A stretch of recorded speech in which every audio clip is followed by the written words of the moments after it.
That's 8 volts. That's using the hair and wire trick.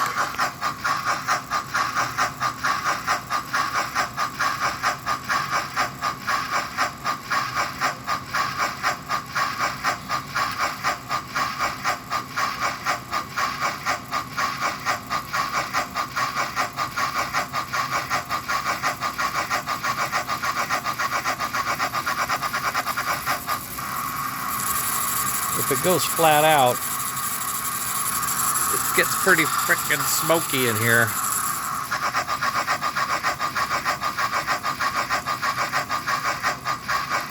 But what I like is when I load it up just a little bit,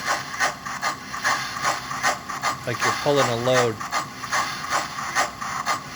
and the cycle of the timing and everything is exactly the same. The red stuff on there is my liquid gasket.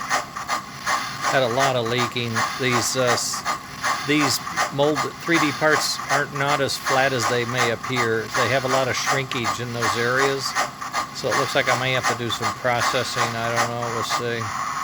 Processing meaning sanding them flat after I print them. But boy, I gotta say, we're on fire now. So I'm going to be building engines and wiring up chassis and getting these things put together. This wiring in the hair makes me blind as a bat, but by golly does it work.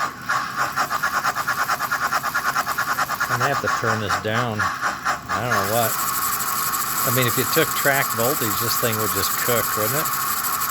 Look at the fan speed. That fan is working great. We opened up all the channels as big as we could inside. Okay, I'm going to get out of here. I got to clean up and eat. We're having almost hamburger tonight. Should be exciting. Later, gang.